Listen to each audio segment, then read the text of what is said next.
Hello everyone, welcome to back my channel. I hope everyone is having a wonderful day. Before starting the video, please go ahead and hit the subscribe button and give this video a thumbs up.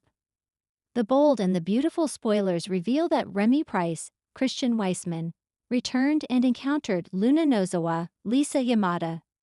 However, Remy has seemingly disappeared since then. Remy is in serious need of some redemption after what he did to Electra Forrester, Linnea Grace, Steffy Forrester Finnegan, Jacqueline Missinswood. Could decide to eliminate Luna, but could someone unexpectedly step in? Fans watched as Sheila Carter-Sharp, Kimberlyn Brown, encouraged Bill Spencer, Don Diamond, to give a job to Remy. Of course, Bill had no idea of the young man's true identity as he was given a fake name. At the time, Remy fixed Bill's broken air conditioner while Luna was out on house arrest. While Remy was fixing the AC, he ran into Luna. The surprise repairman recognized Luna as the intern from Forrester Creations and the one who committed double murder. Luna explained she was on house arrest, and Remy agreed to keep her secret. However, Remy hasn't been seen or heard from since, which is odd. Since Remy's encounter, a lot has changed for Luna. Bill got her out on house arrest, and she learned that John Finn Finnegan, Tanner Novlin, was her father.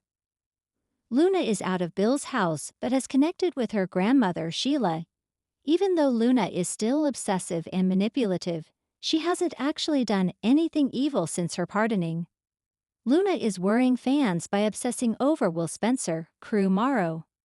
However, it was Electra Forrester, Linnea Grace, who shoved and threatened Luna, not the other way around. Besides, if Luna was going to do something, wouldn't she have done it by now? The bold and the beautiful spoilers reveal that after Luna's pardoning, she went to Il Giardino. As far as we know, she hasn't stepped foot onto the Spencer property. That won't matter to Steffy, who will likely blame the pardoned killer for somehow causing Lion's brain bleed.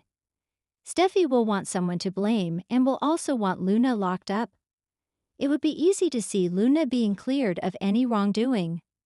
Deputy Chief Bradley Baker, Dan Martin, might even warn Steffy that if she doesn't stop, then she could be the one handcuffed next. That alone could send Steffy spiraling. With the actress pregnant with her fifth child, Xanadu will need a maternity exit storyline.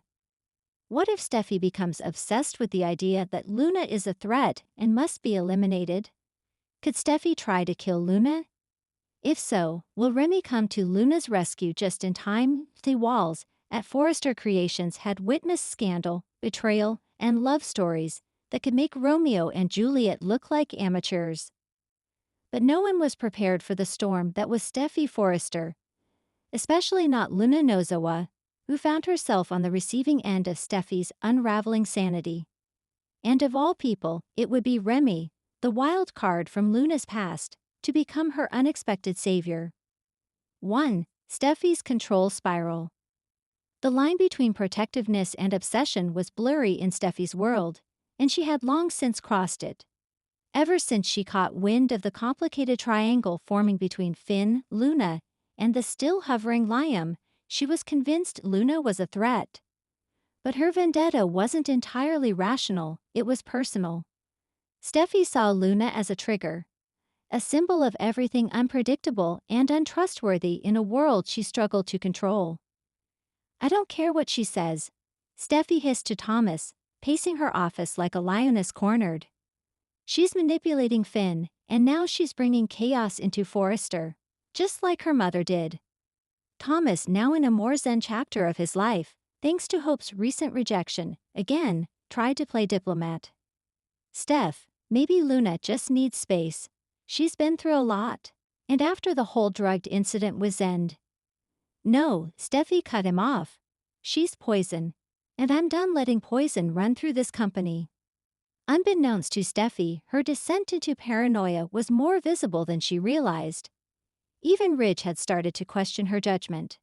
Brooke had noticed, too, and so had Carter. But none of them knew how far she was willing to go to eliminate Luna from the picture. 2. Luna's breaking point. Luna had tried to smile through it, to pretend Steffy's icy stares and undermining remarks weren't slowly chipping away at her sanity. But after a humiliating meeting where Steffi questioned her qualifications in front of several high-profile clients, something inside Luna cracked. She retreated to the design room, hands trembling, tears pricking her eyes.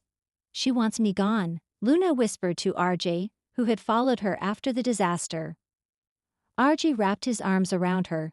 "She's just stressed. You're brilliant, Luna. And she's threatened by that." "I can't stay here if she's going to sabotage me every day," Luna confessed. "I don't think I can take it." RJ's protective instincts kicked in, but his hands were tied. He wasn't Steffi. He didn't run the company. And lately even his voice had started carrying less weight.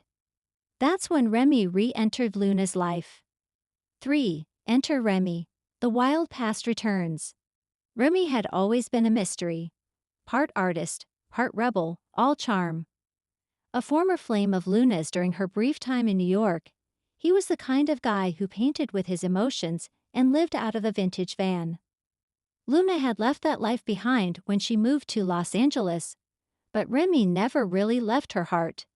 And now he was in LA for a gallery show, or so he said. "Hey Moonbeam," he said, popping up outside Forrester one afternoon, leaning against his bike like he just walked out of a dream. Luna's jaw dropped. "Remy? What? How are you even here?" "I was in the neighborhood. Heard your name. Couldn't resist," he smirked.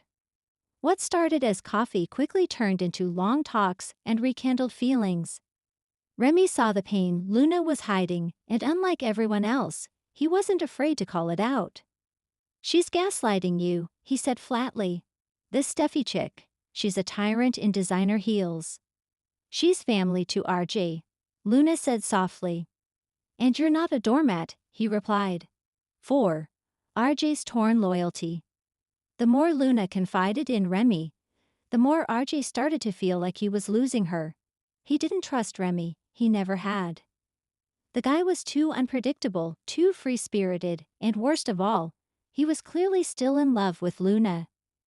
"You don't need him," RJ told her one night, jealousy dripping from every syllable.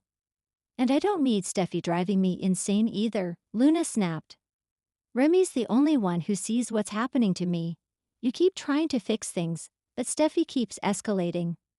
I'm scared of her, RJ. She's not just jealous, she's obsessed." RJ didn't want to believe it. But when he overheard Steffi on the phone making what sounded like arrangements to have Luna transferred overseas for a new company expansion, he realized Luna wasn't exaggerating. Steffi was plotting to exile her. 5. Steffi snaps. The final straw came at a company gala. Luna arrived with Remy, who had charmed his way into the event by claiming to be her +1 and news. He was electric, turning heads, laughing loudly, making Luna feel like she belonged. Steffi saw it and lost it. In the middle of Ridge's speech, Steffi stood and interrupted. "I'm sorry, but I can't sit here and watch this charade. Luna, if you're going to bring your personal drama into this company, maybe you don't belong here at all." Gasps rippled through the room. Luna froze. Remy stood. "Say that again," he growled. "Security," Steffi snapped.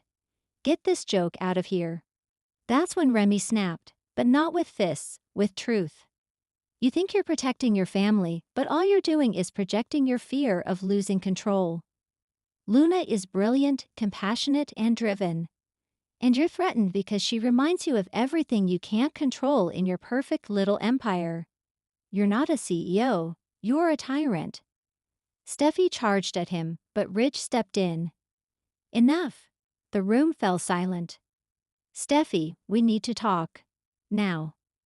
6. Ridge intervenes.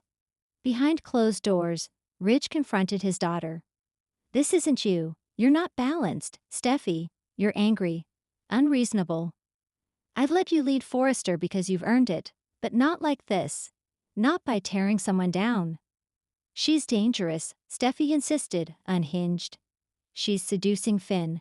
She's just like Poppy." Ridge shook his head. "No, she's not. And neither are you." But if you keep this up, you're going to lose more than your company. You're going to lose your soul. 7. Luna's leap. With Steffi temporarily sidelined, thanks to Ridge demanding she take a wellness leave, Luna was left with a choice: stay at Forrester, or leave with Remy and explore the life she'd almost had in New York. RG pleaded with her. "Don't go. I love you." "I love you too," she said. "But I don't love who I am here. I need to figure that out again." Remy smiled softly at RJ. "She'll come back, but she deserves to find herself first." RG shook Remy's hand. "Take care of her." 8. Redemption or reunion. Remy and Luna left LA for a road trip through the Pacific Coast Highway, painting, healing, rediscovering. And slowly, Luna found her voice again, not as a Forrester accessory, but as a designer, a woman, and a survivor. Steffi, meanwhile, in therapy and reflecting, was forced to confront her demons. Her obsession with control, her unresolved grief, her fear that if she didn't dominate, she'd disappear. When Luna returned months later, she wasn't the same girl who had cried in the design room. She was stronger. And she had one goal: to walk back into Forrester not as a victim, but as a visionary. Remy, his purpose fulfilled, quietly disappeared into the wind, leaving behind only a sketchbook full of Luna-inspired masterpieces. And in the shadows of the Forrester building, Steffi watched Luna rise. A silent tear traced her cheek, not from hate, but from awe. For once, the lioness bowed to the moon.